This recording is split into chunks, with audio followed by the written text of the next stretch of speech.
Deskripsi teknis kode masalah OBD2. Knox sensor 2 rentang, kinerja sirkuit, bank 2. Apa artinya itu? Kode masalah diagnostik DTC ini adalah kode powertrain generik yang berarti berlaku untuk kendaraan yang dilengkapi dengan OBD2. Meskipun generik, langkah perbaikan spesifik dapat bervariasi tergantung pada merek model. Knox sensor digunakan untuk mendeteksi pra-peledakan engine, ketukan atau ping engine. Sensor ketukan, KS, biasanya merupakan sensor 2 kawat. Referensi 5 volt dipasok ke sensor dan ada sinyal kembali dari sensor ketukan ke PCM, modul kontrol powertrain.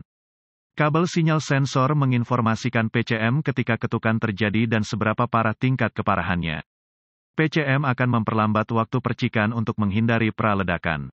Sebagian besar PCM memiliki kemampuan untuk mempelajari tren ketukan percikan di engine selama operasi normal.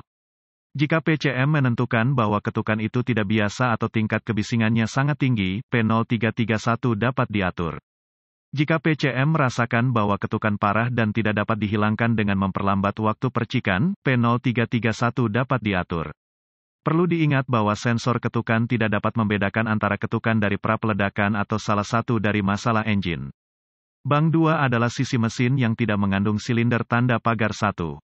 Gejala-gejala P0331 DTC dapat meliputi penerangan mil, malfunction indicator.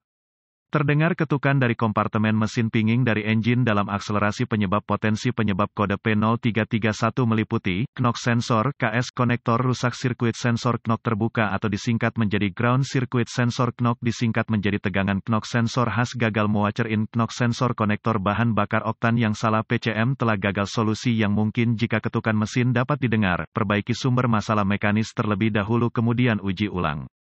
Pastikan oktan bahan bakar yang tepat digunakan di mesin. Menggunakan bahan bakar oktan lebih rendah dari yang ditentukan dapat menyebabkan ping atau pra-peledakan dan dapat menyebabkan P0331. Cabut sensor ketukan dan periksa apakah ada air atau korosi pada konektor. Jika sensor ketukan memiliki segel, pastikan tidak ada cairan pendingin dari blok mesin yang merusak sensor. Perbaiki seperlunya, putar kunci kontak untuk menjalankan posisi dengan mesin mati. Pastikan 5 volt ada di konektor KS. Jika ada, periksa resistensi yang tepat antara terminal KS dan ground engine. Anda akan memerlukan spesifikasi kendaraan untuk ini. Jika resistansi di luar spesifikasi, ganti sensor ketukan. Jika resistansi normal, pasang kembali KS dan nyalakan mesin. Menggunakan alat pindai dalam data stream, amati nilai KS. Apakah ini menunjukkan ketukan hadir saat idle? Jika demikian, ganti sensor ketukan. Jika sensor ketukan tidak menunjukkan ketukan saat idle, lalu ketuk pada blok mesin sambil mengamati sinyal ketukan. Jika tidak menunjukkan sinyal yang sesuai dengan keran, ganti sensor ketuk. Jika ya, pastikan kabel sensor ketukan tidak diarahkan di sebelah kabel pengapian. Jika tidak ada 5 volt pada konektor sensor ketukan saat dicabut dengan KOEO, kunci hidupkan mesin, kemudian kembali ke konektor PCM. Matikan kunci kontak dan jepitkan kawat ketukan sensor referensi 5 volt di lokasi yang mudah diperbaiki atau lepaskan kabel dari konektor PCM. Dengan KOEO, periksa 5 volt di sisi PCM dari kawat yang terpotong. Jika 5 volt tidak ada, curigai PCM buruk. Jika 5 volt hadir, perbaiki sirkuit referensi pendek 5 volt. Karena sirkuit referensi adalah sirkuit bersama, Anda perlu memeriksa semua sensor mesin yang diberi referensi 5 volt.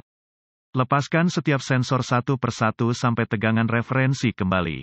Saat mengembalikan sensor terakhir yang Anda sambungkan adalah sensor korsleting. Jika tidak ada sensor yang korsleting, periksa kabel harness untuk tegangan pendek pada sirkuit referensi.